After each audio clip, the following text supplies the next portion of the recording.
입으로 들어도 돈이 되는 절세 수다방 귀뜸돈. 귀뜸돈입니다. 넋 놓고 있다가 지금. 네. 네, 저기 연기 꿈나무 이상원입니다. 네, 안녕하세요. 소비요정 임명규입니다. 지난 시간에 이어서 그 유튜브 샘누나 샘언니 운영하시는 그 최자영 세무사님. 네. 오늘 샘 누나시죠? 네, 샘누나. 누나입니다. 제가 머리 허연 놈이 누나라고 불러서 기분 나쁘시네요. 전혀 아닙니다. 네. 네. 오늘 뭐 샘 언니는 안 나오셨는데 네. 두 분. 박송희 세무사님 잠깐 얘기해야 될 것 같아요. 네. 좀 서운해하시는 거 아니에요? 네네. 세원님 네. 지금 바쁘게 일하고 있고요. 네. 사무실에서 열심히 일하고. 다림 세무회계에 두 분이 최자영 세무사님하고 네. 박송희 세무사님 계신데 맞습니다. 두 분이 또 유튜브 채널 샘누나 샘언니를 네. 또 운영하시면서 세금을 쉽게 전해주고 계시죠? 사실 저희 채널에서는 저의 지분보다는 샘언니 지분이 더 많아요. 아, 왜죠? 샘언니가 편집을 하고 계시고, 아. 네. 직접 다 편집을 하시고, 네네. 네. 더 많은 업무를 담당하셔가지고요. 잡일을 잡일, 유튜브 관리 뭐 이런 거. 네. 근데 왜 한 분은 누나하고 한 분 아. 남성 팬, 여성 팬을 이렇게 아니 그런 거 노리는 아니었고요. 건가요? 네. 그때 이 사실 이거 되게 즉흥적이었는데 네. 처음 이름 정할 때 그 밥 잘 사주는 아, 있잖아요. 네네. 네. 그 드라마가 있었죠? 네, 제가 그거 엄청 좋아했거든요. 네. 지금도 정혜 씨 너무 좋아, 너무 과하게 말했나? 네. 아, 드라마 광인 걸로. 네, 사실 드라마 이것저것 다 보는데 그때 특히 그 드라마를 좋아했어서 네. 이름을 그렇게 정했어요. 저희도 뭐 기자 형, 기자 오빠 이렇게 네. 하면 안 되겠죠? 그렇게 네. 네. 그냥 소비요정이랑 연기꿈나무도 괜찮은 것 같아요. 근데 저희는. 왜 은기? 아, 그거는 안 궁금하셨어요? 아 이거 여쭤보려고 했어요. 저희 그동안 많이 소개는 했는데 그냥 뭐 이 기자입니다, M 기자입니다 이랬거든요. 아. 근데 연기 저희 지금은 요즘은 좀 안 하고 있는데 절세극장이라는 재연 연기 아 재밌겠다. 세금에 대한 게 지금 오디오 아. 팟캐스트만 했었는데 네. 지금은 이제 유튜브 하면서 오. 아직 못 하고 있는데. 저 그 욕심나네요. 좀 제가 고등학교 때 연기했었거든요. 아, 진짜요? 한번 연기꾼 초빙할까요? 네. 다음에는 절세극장에서 네, 만나요. 절세 알겠습니다. 극장을 한번 네, 불러주세요. 불러서. 네. 되게 어설퍼요. 근데 저도 그래요. 그래서 연기 꿈나무라고 했었고 또 소비요정은 뭘 자꾸 사요. 네, 저 그냥 세금 전문 기자라고 했는데 뭐 말하다 보니까 뭘 이제 뭐 사는 얘기를 하면서 아. 거기에 얽힌 뭐 절세 뭐 책 아. 도서 공제를 얘기하려면 제가 아. 책 산 얘기를 좀 하고 이러다 보니까 네네. 그런 뭐 갑자기 소비요정이라는 별명이 붙어서 소비를 많이 하고 소비하면 있습니다. 세금도 많이 되니까. 그렇죠. 사실은 제가 소비요정이기도 하지만 저희 팀이 다 소비요정이에요. 저희 텍스머치 팀은 아주 소비들을 엄청나게 즐겨하는, 그렇다고 돈이 많아서 그런 게 아니라 저희 뭐 이렇게 소비를 통해서 좀 저에게 괜히 한 것 같아요. 아니 되게 좋은 아이디어였던 것 같아요. 왜냐면 네. 저희도 그런 아이디어를 생각했었어요. 네. 그래서 쌤언니랑 같이 밖에 나와가지고 이 물건을 막 사는 것처럼 해서 네. 이 물건에는 어떤 세금이 붙어 있을까 이런 거 막 생각했었거든요. 네. 근데 야외 촬영이 안 되는 상황이어가지고 네. 어쩔 수 없이 접었는데 좋은 아이디어인 것 같아요. 그런가요? 네. 안 하길 잘하신지 않나 그런 생각이 드는데 아무튼 샘누나 샘언니의 또 전문 분야 네. 주식 네. 주식과 관련된 세금. 네. 저희가 저도 그렇고 쌤언니도 그렇고 둘 다 증권회사 경력이 있어요. 맞아요. 저는 증권회사에서 뭐 재무팀부터 고객 상담하는 역할까지 했었고 쌤언니가 있으면 더 재밌었을 텐데 쌤언니는 PB를 했어요. 네. 실제 돈 많으신 자산가. 네, 네. 자산관리 역할을 했었거든요. 음. 그러다 보니까 이 주식을 직접 투자도 하고 고객들한테 제안도 하고 분석도 해서 어떤 종목이 좋을지도 하고 또 펀드 상품 같은 경우도 제안하고 그 안에 들어있는 기업들이 어떤 기업인지 확인도 하고 탐방도 하고 이런 여러 가지 역할을 했었던 분이어서 네. 그래서 아무래도 주식 쪽으로는 쌤언니가 훨씬 전문가죠. 네.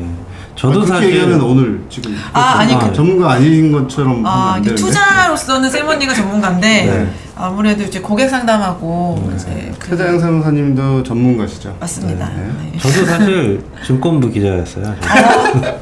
3년 동안 아주 유명 증권 아 진짜요? 잘하는 어떤 매체에서 증권부로 일했었는데 네. 그렇다고 주식을 투자해 본 건 아니고요. 왜 안 하셨어요? 기자들은 원래 좀 못하게 돼 있나요? 예, 아주 못하는 것도 아니긴 한데 이게 뭐 미공개 정보 그럴 수 이용이라 있죠. 그래서 그런 정보들이 별로 많지는 않은데 가끔 그런 분들이 계시거든요. 뭐 시세 차익을 확 내서 뭐 외제차로 바꿨다 뭐 그래서 검찰 수사받고 이런 분들이 계셔서 안 하는 게 장땡이다 뭐 그래서 아예 안 하고 뭐 그러긴 하는데 참 뭐 저도 증권부 기자를 하긴 했지만 잘 모르거든요. 이 주식 같은 건 특히 주식에 얽힌 세금들 이런 것들도 잘 모르고 심지어 전 그랬어요. 처음에 이제 금융투자협회라는 데가 있잖아요. 주식 증권부 쪽에 있는데 저는 그게 금융투자 이게 원래 증권협회였잖아요. 네. 근데 이게 금융투자가 증권사들을 이렇게 소속으로 하는 협회라는 걸 그때 처음 알았어요. 증권부 기자를 하면서. 일반인들은 잘 모를 수도 있는 것 같아요. 금융투자하면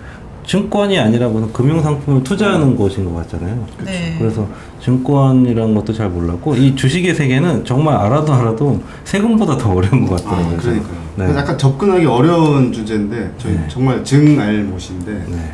오늘 세무사님께 좀 네. 많이 도움을 받아야 될 것 같아요. 알겠습니다. 네. 주식 투자 어렵지 않습니다. 아 근데 진짜 저는 궁금한 게 그 PB도 하셨고 네. 증권사에 근무하셨는데 직접 투자를 해보시나요? 하죠 당연히. 요즘 좀 마음이 아픈데.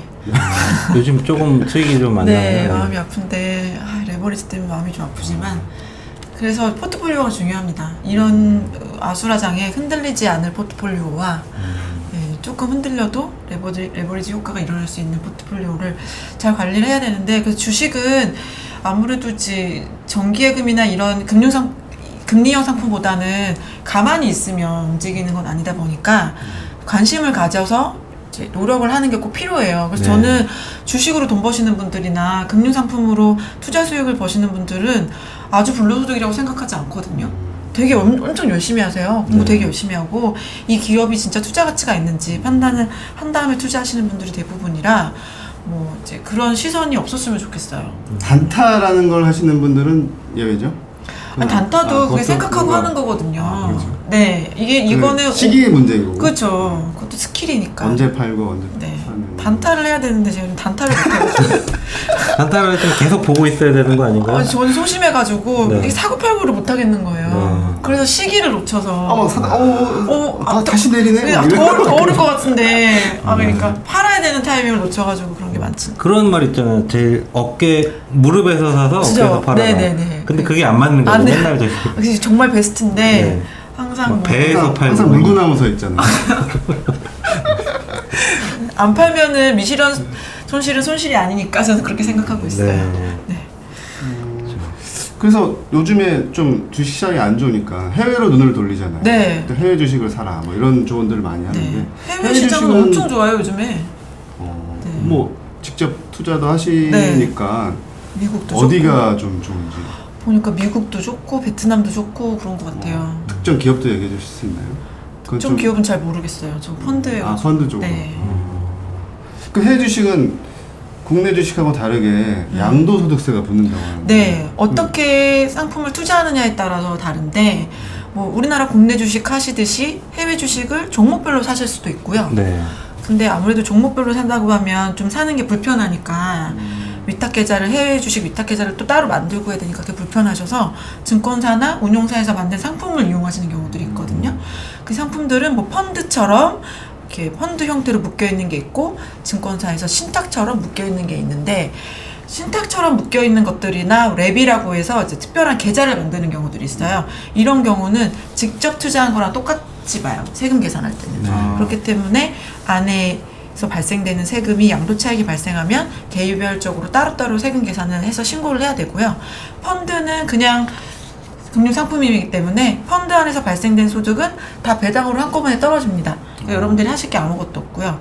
오늘 저희가 그 양도소득세 관련해서 말씀드릴 거는 개별적으로 투자하신 경우랑 또 아니면 신탁을 통해서 투자하신 경우랑 그것도 아니면 랩이라는 상품을 통해서 투자하신 경우 요 세 가지 경우에는 내가 개별적으로 양도소득세 신고를 하셔야 된다라고 기억하시면 되고요. 그런데 랩이나 신탁 같은 경우는 그래도 증권회사나 이런 회사에서 상품을 만들어서 고객들한테 파는 거기 때문에 웬만하면은 어떻게 하라고 가이드를 줍니다. 네. 증권회사나 이런 데서 판매사들이 가이드를 주고요. 그래서 어떤 경우들은 마케팅 일환으로 판매할 때 우리가 세금 신고를 책임집니다. 네. 라고 하는 경우들도 있어요. 그러니까 어려울 것 같아요. 직접 한다는 거는 좀 힘들 것 같은데. 어렵죠. 아무래도 우리나라 자산이 아니다 보니까. 아까 그 말씀하신 뭐 랩이라고 들어가 있는 것들은 어떻게 그쵸. 따로따로 떼서 계산하기가 네. 쉽지 않을 것 같아요. 그렇죠. 뭐 여기 안에서 어떤 양도 차익이 발생됐는지 일일이 확인하기 어렵잖아요.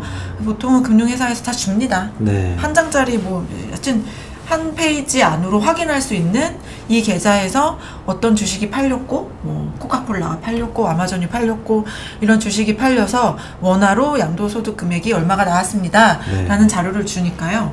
그 자료를 주면 그 자료를 바탕으로 해서 세금 신고를 하시면 되는데 국세청도 이 자료들이 복잡한 걸 알기 때문에 금융회사에서 주는 이 한 장짜리 자료를 다 받아줍니다. 그래서 디테일한 자료 필요 없이 그 한 장짜리 자료만 있으시면 국세청에 자료 제출하시고 양도세 신고하실 수 있습니다. 그러니까 뭐 양도 차익이 발생을 한 경우는 증권사에 좀 문의를 해가지고 네. 그 서류를 받아서 국세청에 내면 되는데 네. 그 기간이 있는 거죠. 네. 그 주식에 대한 기간. 요즘인가요 지금? 아니요. 해외 주식은 신고 어떻게 하나요? 아까 네. 아. 아까 그 저번에- 상장 주식. 예. 네. 지난번에 말씀드렸던 네. 제가 바쁜 국내 이유. 주식. 예, 그거는 국내 주식이고요. 아, 그건 국내 주식이고요. 네, 해외 국내- 주식은 그러면은 기간이 좀 달라요. 네. 국내 주식은 1년에 2번, 8월달, 2월달 신고하고요. 해외 주식은 합쳐가지고 5월달에 한꺼번에 1년에 한 번만. 네. 그 종합소득세 신고할 때 내는 네, 거예요? 네, 그때 신고합니다. 그럼 종합소득세 일환인 건가요? 아니면 다른 해외 별개로 주식을 신고하는 거죠? 별도로? 네, 별개로 신고합니다. 네. 근데 그럼 2000 완전히 다른 거네요. 네, 완전히 다르고요. 원래는 국내 주식이랑도 합산이 안 되는 게 맞았었는데, 그랬었는데, 2019년까지는 합산은 안 되고요. 2020년도 소득분부터는 국내 주식이랑 합산할 수 있어요. 네. 네. 국내 주식의 경우에 만약에 손실이 났는데 해외 주식에서 이익이 났다고 하면 상계가 가능하고요. 반대의 경우도 상계가 되는데 다만 국내 주식이 상계를 하려면 국내 주식도 과세 대상 소득이어야겠죠. 그러니까 일반적으로 그 보통 사람들이 하는 주식 투자는 안 되는 안 거죠. 되는 거고 네, 네. 대주주 양도세를 국내 주식도 양도세를 내는 주식 네. 대주주의 주식이거나 장외거래, 장외거래, 뭐 비상장 그다음에 비상장 주식 그런 거에서 이익이 났거나 손해를 봤는데 해외 주식도 이익이 났거나 손해를 봤다거나 합산 통산해서 네. 맞습니다. 그러면 여기도 손익만 손해와 이익이 나면 통산하면은 이게 유리하다는 건 이해하겠는데 국내에서도 이익이 나고 해외에서도 이익이 나면 합하면 더 커지는 거 아니에요? 아, 누진세가 그런 아니어서요. 아, 네. 상관없구나. 네. 누진세는 국내 주식끼리만 하게 되어 있어요. 해외 주식은 누진세 대상이 아니기 때문에 합산해서 플러스 된다고 손해 보실 건 없는데요. 손해 보실 게 아예 없지 않은 게 하나가 생긴 게 원래는 국내랑 국외를 따로 했기 때문에 기본 공제 250만 원을 각각 적용했었거든요. 아. 내년부터는 그게 이제 한 번밖에 안 해주는. 합치니까 당연히 이제 한 번만 할 수밖에 없는 거죠. 두 네. 번을 그렇죠. 500만 원을 해줄 수는 없는 네, 거니까. 맞아요. 기본 공제. 네. 그리고 근데 이 기본 공제 부분을 말씀을 드리자면 우리 양도세 신고하는 게 양도 차익에다가 250만 원을 뺀 과세 표준에 해외 주식 같은 경우는 일반적으로 20% 지방세 포함해서 22%를 적용하게 되어 있는데 이 250만 원 버퍼가 있기 때문에 미리미리 9월 달쯤 되면은 내 양도 차익이 해외 주식에서 발생한 양도 차익이 250만 원 넘나를 한번 계산을 해요. 9월 10월 요 하반기쯤. 250이 넘으면 세금을 내는 거고 네. 250 아래 한 240만 원이면 세금을 안 내는 네. 거죠. 그래서 아, 그거는 이제 내년에 팔아야지. 뭐 이렇게 계획을 그쵸. 짤 수 있는 거예요. 네, 그러니까 250만 원 만약에 260만 원이라고 하면 네. 250만 원어치 양도 차익이 날 수 있게 그냥 미리 파는 거예요. 네. 그러고 나서 안 팔고. 네. 그럼 10만 원의 이익은 내년으로 넘기고 네. 250만 원은 올해 어차피 팔아도 250만 원 기본 공제 아니기 때문에 납부세액이 없으므로 그냥 일부러 파는 거죠. 실현을 시키는 거죠. 네. 미실현 이익을. 그래서 그런 것들을 하반기에 관리를 하거든요. 근데 내년 되면은 그게 국내 주식으로 납부세액이 없으신 분들은 영향이 없겠지만 국내 주식으로 납부세액이 있으신 분들은 250만 원 버퍼가 줄어들거나 없어지겠죠. 네. 뭐 근데 또 대부분은 아니어서요. 대주주들이 뭐 250만 원 맞아요. 네. 좀 내셔도 그런 되죠. 그런 생각도 드네요. 네. 260만 원이었으면은 네. 22,000원 정도 세금 내는 거니까. 아, 그런가? 그렇죠. 예. 10만 원. 양도 차익 250. 예, 양도 차익이 250이니까. 10만 원에서 네. 22,000원이잖아요. 22%니까요. 200만 원이 10%면 20만 원. 맞나요? 제가 계산기 없으면 그쵸? 계산을 못해요. 네. 네, 어쨌든 네. 네 일정 금액. 그분들은 뭐 어쨌든 뭐 그 기준만 이해하시면 될 것 같아요. 네, 그리고 해외 주식만 하시는 분들은 그것만 신경 쓰시면 되는 거고. 네, 그게 이번에 세법 개정안에 지금 들어가서 그렇죠. 네. 내년부터 법이 통과가 되면 네. 내년 1월부터 이제 시행이 되는 거니까 지금 연말에 팔까 말까 뭐 하는 분들은 내년으로 팔까 이런 걸 좀 잘 조절을 하시면은 네. 양쪽 다 가지고 계신 분들. 네네네. 그래서 해외 주식 투자하시는 분들은 하반기에 반드시 내 미실현 이익이 평가 차익이 얼마인지 꼭 체크해 보시는 게 좋아요. 250만 원 뭐 작지만 그래도 놓치면 아깝잖아요. 그렇죠. 네. 그러니까 확인해 보시면 좋겠고요. 이런 것들 만약에 금융상품 통해서 아까 뭐 신탁이나 랩 상품 통해서 하시는 분들이면은 증권사에서 다 웬만한 데는 합니다. 그래서 집계를 내요. 그래서 팔자고 고객들한테 제안을 주시니까요. 우리 담당 PB가 이런 거 얘기 안 한다고 하시면 투자자분들께서 먼저 그런데 나 250만 원 이거 팔면 도움이 된다는데 우리 유튜브에서 봤는데 네, 이런 게 세무나 있다고 세무에서 봤는데 뒷등돈에서 왔는데 우리는 왜 이런 거 안 하냐고 한번 제안을 주시면 네, 뭐 한번 계산해 보겠습니다 하고 답을 주실 테니까 놓치지 않으시는 게 좋겠죠? 광고 전화가 왔네요. 그런 것도 있지 않을까요? 근데 그 액수가 그 주식 투자 금액이 많은 분들일수록 VIP죠. 네. 그런 분들은 더 세금 신고를 더 꼼꼼하게 가지고 액수가 좀 적은 분들 뭐 양도 차익 뭐 100만 원, 200만 원 되는 분들은 적으면 대충 가지고 그냥 알아서 그러지 여기 않냐? 세무사 사무실에 막 신고해야 되는 거 아니에요? 그런 분들은? 그런 경우도 있죠. 왜냐면 이게 각 증권사마다 어떤 고객들이 뭐 어떤 수익이 나고 있는지는 본인들 계좌밖에 확인할 수가 없잖아요. 네. 예를 들어서 제가 뭐 삼성증권도 있고 뭐 NH도 있고 네. 또 뭐 여기 앞에 뭐 있지? 뭐 대신 뭐 신용증권도 있고 네. 뭐 대신증권도 있고 여러 계좌가 있는데 다 양도차익이 100만 원씩 났어요. 네. 그러면 각자 증권사에서는 저를 케어해주지 않겠죠. 250만 원이 안 되니까. 네. 근데 사실은 합쳐보면 5,600만 원이 되는데 나름 그러네. 나름 고액자산 감대 네. 그런 경우들이 있을 수 있거든요. 그렇게 놓치는 경우들이 있을 수 있어요. 네. 그래서 저도 이제 지금 밖에 나와서 고객님들이랑 상담할 때는 제가 뭐 특정 증권사를 지원하려고 하는 게 아니라 담당 PB가 있으시면 좋다. 그래서 투자를 물론 여러 증권사를 거래하시면 좋지만 한 곳에 몰아서 하시면 관리가 되실 수 있기 때문에 네. 그런 것들도 생각해 보시는 게 좋겠다. 놓치지 않는다. 저도 그럴 것 같아요. 말씀을 그 좀 잘 관리해주는 증권사를 네. 해야 되는데 뭐 금액에 상관없이 잘 관리해주면 너무 좋은데 금액이 많지 않으면은 아무래도 좀 관심을 덜 받게 되니까 그럴 것 같아요. 예, 기업이고 이윤을 추구하니까 네. 자기네들한테 수수료를 많이 기여를 못하는 경우, 안 하시는 경우, 못하는 경우. 근데 그런 네. 경우에는 마케팅 차원으로 막 더 많이 해드리기가 쉽지 않죠. 네. 그 해외 주식은 이제 팔 때 이제 그 양도 차익에 대해 세금이 붙는다는 사실을 이제 알면 되는데 그럼 배당을 받는 경우에는 어떻게 되는 거예요? 네. 배당받는 경우도 우리나라 주식으로 배당받는 거랑 똑같아요. 세금을 내는데 근데 해외에서 배당받고 들어오는 경우들은 약간 절차가 좀 다르죠. 네. 해외 증권사들이 이제 고객들한테 배당금을 지급하면 특히 외국 투자자들한테 지급할 때는 원천 징수를 해요. 이게 다 일반적이고요. 그 원천 징수율이 우리나라랑 조세 조약이 정해져 있는 나라들은 정해진 한국과 약속된 세율로 원천 징수를 합니다. 근데 이제 미국 같은 경우를 예를 들어 보면은 15% 원천 징수하거든요. 근데 우리나라 원천 징수 세율은 14%잖아요. 네. 그러니까 우리나라에서 원천 징수 안 해요. 15%더 많이 떼고 들어오는 거죠. 그러니까 외국 납부세 공제라고 하죠. 네. 외국에서 낸 세금은 빼주는데 네. 미국은 우리나라 세율이 높아서 더 많이 뗐으니까 네.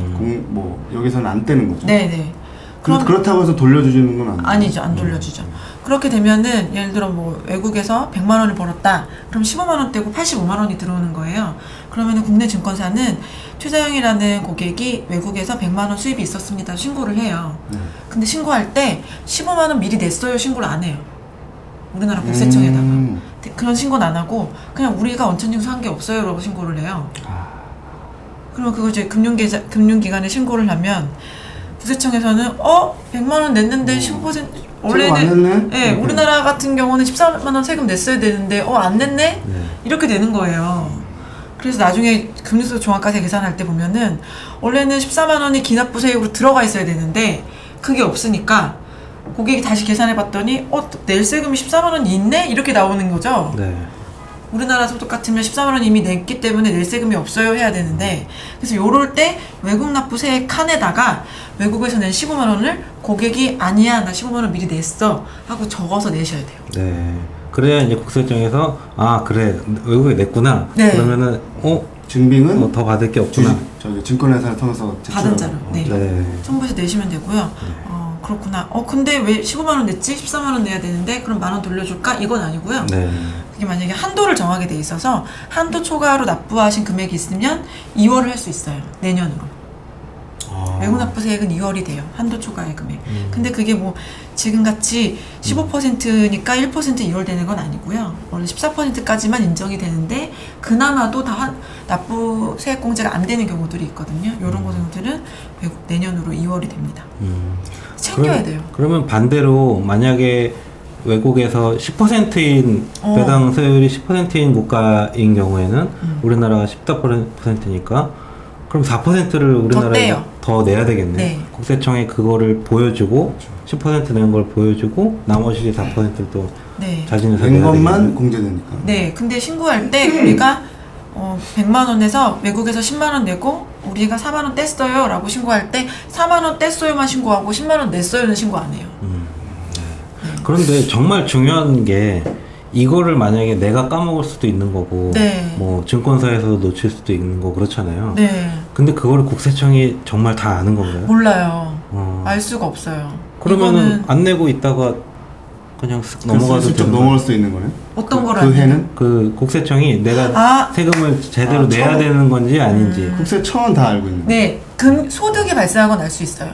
이게 그 투자 방법이 어떻게 되냐에 따라 약간 차이가 있지만 저희가 지금 해외에 투자하는 게 본인이 직접 해외에 계좌를 튼 게 아니라 국내 증권사 위탁계좌를 통해서 투자한 거를 말씀드리는 거거든요. 그러면 위탁계좌를 만들어준 그 국내 증권사들은 이 위탁계좌 안에서 어떤 소득이 발생했는지 반드시 국세청에 1년에 한 번씩 보고하게 돼 있어요.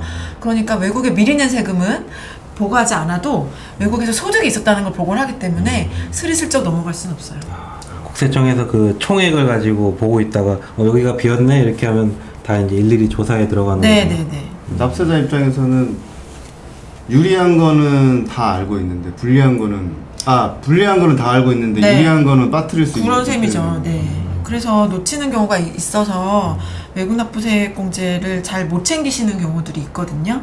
그래서 저희 올해도 경정 청구 몇 개 했는데 놓치신 경우가 있더라도 경정 청구 5년 안에 돼요. 만약에 금융소득으로 종합과세 납부하신 분들 중에 나 외국에 투자한 거 있었는데 그거 잘 챙겼나? 라고 이제라도 챙겨 보셔가지고 놓친 게 있다고 하시면 5년치는 환급 받으실 수 있으니까 확인해 보시면 됩니다. 연말정산하고 똑같네요. 네. 5년치. 그러면 이게 만약에 그냥 다 모르고 있었는데 증권회사는 뭐 얘기도 안 하고 나도 그냥 목 놓고 있었는데 국세청은 알고 있어서 추징할 수 있는 건가요? 고지를 하나요? 혹시? 해외 배당금 같은 경우는 소득 금액을 다 신고하기 때문에 사실 추징할 경우는 거의 없고요. 이런 경우는 있을 수 있죠. 제가 만약에 외국에 살았었어요. 외국에 살 때 외국 계좌를 만들어 놨던 거예요. 국내 위탁 계좌를 통하지 않고 외국 계좌 만들어가지고 거기서 계속 주식 투자를 하고 있고 한국에 왔어요. 근데 한국에 왔는데 그러면 난 이제 한국 거주자이기 때문에 외국에서 발생한 해외 금융소득도 종합소득세 신고할 때 반드시 해야 되거든요. 근데 그걸 안 한 거예요. 그런 것들은 걸리면은 추징이 되는 거죠. 근데 걸리기 쉽지 않아요. 하지만 외국 납부세 공제하는 부분은 서로 확인하기는 어려운. 네, 근데 그거는 국세청한테는 불리할 게 없잖아요. 그렇죠. 언젠가는 확인이 될 수 있는 부분이니까 일단 미리 챙겨놓는 게 좋다는 거죠. 요즘에는 옛날 한 몇 년 전만 해도 증권사에서 이 외국 납부세 그 리스트 달라고 하면은 막 다 별도로 시스템 뒤져갖고 하고 그랬거든요. 근데 워낙 해외 투자가 활발해지고 고객들이 요청하는 경우가 많다 보니까 예쁘게 서식을 만들어주더라고요. 네. 그런 걸 만들어주고 중소형사 같은 경우들도 만들어주는 시스템을 한다고 하니까 해외 투자하시는 분들은 그렇게 통해서 하시면 되겠고요. 근데 이게 이런 배당소득이나 양도소득에 대해서 모든 해외 투자하시는 모든 분들이 이렇게 개별적으로 신고 의무가 있는 건 아니고요. 아까 말씀드렸듯이 직접적으로 위탁계좌 통해서 개별 투자하시거나 랩이 있거나 신탁이 있으실 경우고, 펀드를 하시는 경우라면 지금 말씀드린 거 아무것도 안 하셔도 되고요. 그냥 배당소득으로 다 쉽게 가세가 되니까 그냥 내 거는 알아서 잘 된대 이렇게 생각하시면 돼요. 그 마지막으로 증여를 하는 경우 해외 주식을 줄 수도 있잖아요. 네, 내가 갖고 있는 많이 주식을. 하시죠. 그런 경우는 어떻게 세금이 어떻게 되나요? 해외 주식도 국내 주식 증여랑 마찬가지예요. 해외 주식에 해외에 상장된 주식은 국내에 상장된 주식처럼 보기 때문에 전후 2개월 평가를 합니다. 오늘이 며칠이죠? 계산 방식은 똑같네요. 네, 똑같아요. 평가 방식은 똑같고요. 증여일 전 2달부터 증여일 후 2달까지 상장되어 있는 평가 날짜의 종가를 가지고 평균을 낸 다음에 그 금액을 가지고 증여를 하게 되는데, 이 증여가 좋은 게 해외 주식을 양도하면 양도세를 내신다고 저희가 말씀드렸잖아요. 네.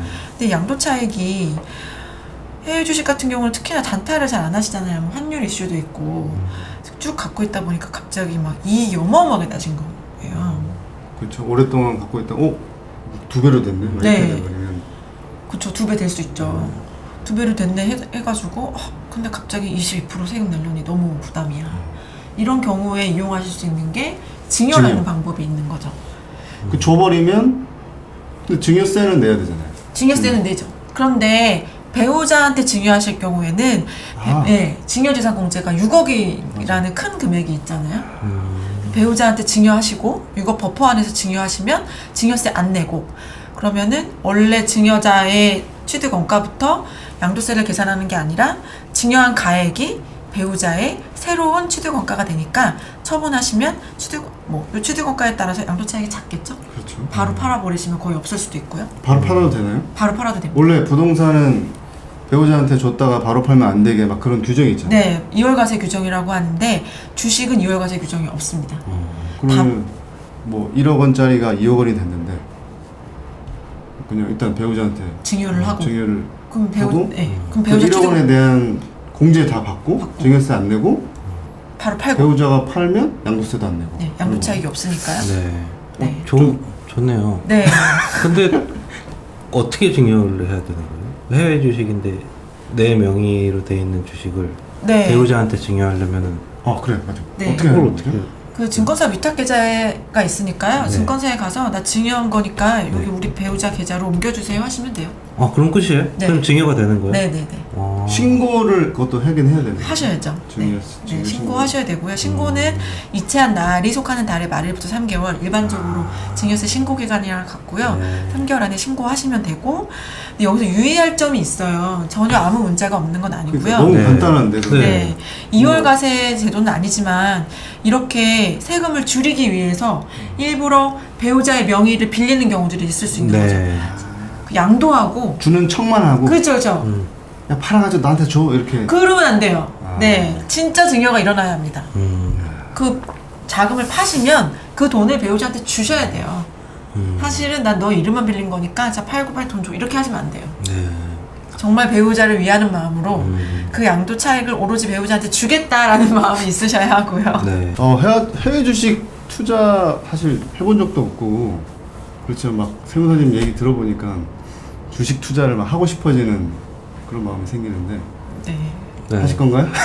저는 그 주식을 투자하면 성격상 두 다리 못 뻗고 자는 편이라서 계속 매달려야 돼서 좀 많이 주식을 안 해왔었는데 전 개인적으로는 펀드가 잘 맞더라고요. 이 해외 펀드 같은 것도 해외 펀드 괜찮을 것 같아요. 네. 맡겨놓고 해외 펀드를 그 2006년인가 한번 했다가 금융위기를 맞으면서 굉장히 손해를 많이 본 적이 있었거든요. 그 뒤로 이제 상처를 받고 안 했는데 최근에 이제 금융위기 겪고 나서 아이 펀드를 하나 가입을 했는데 이게 수익률이 너무 좋더라고요. 요즘에 좋아요. 네, 어린이 펀드. 네, 그거 너무 자주 얘기하는 건 네, 아니에요. 그게 너무 좋아서 펀드에 대한 이 생각이 바뀌었어요. 다른 펀드도 들어볼까? 이런 생각이 좀 드는데 네. 요즘에 이제 해외 주식이 좋다고 하니까 한번 네. 관심 있게 좀 봐야 되겠습니다. 제 약간 곁다리로 아이펀드가 왜 좋은지 아세요? 네.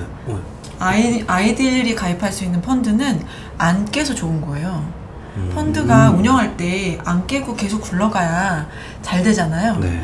근데 다른 어른들이 가입하는 펀드는 막 1년에 한 번씩 2년씩 막 깨잖아요. 네. 근데 아이들이 가입하는 펀드는 부모님들 입장에서 얘는 서로 다 안 네. 깨니까. 안 깨니까 안정적으로 굴러가니까 잘 되는 거예요. 네. 그러니까 그런 펀드들은 그래서 장점이 있는 그런 거죠. 장점이. 그래서 펀드를 가입하실 때 이 펀드가 얼마나 오래된 건지 스타코가 얼마나 됐는지를 보시고 가입하시면 안정적인 펀드구나 라는 거 확인할 수가 있고, 또 한 가지는 좀 더 디테일하게 얘기를 하자면 매니저가 언제 바뀌었는지 한번 물어보시면 네. 매니저가 안 바뀌는 펀드들 있죠.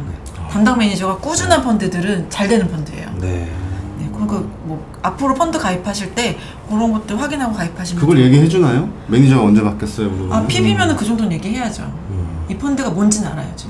그것도 말 안 하는 PB라면은 네.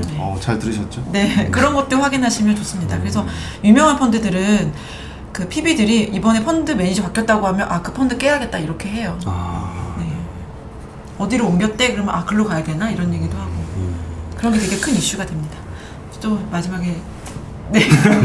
괜찮아요. 너무 좋은 정보였어요. 네. 오늘 샘 누나 최자영 세무사님께서 좋은 얘기 너무 많이 해주셔가지고 투자할 때 꼭 참고해 주시고, 혹시 더 궁금한 거 있으면 다림 네, 세무에게. 다림 세무에게. 다림 세무에게 네. 전화번호는 검색하시고. 네. 그리고 저희 얘기해줄까요? 네, 저희 유튜브 채널 샘 누나 세 언니도 네. 많은 사랑 부탁드리겠습니다. 네, 오늘 여기까지 하겠습니다.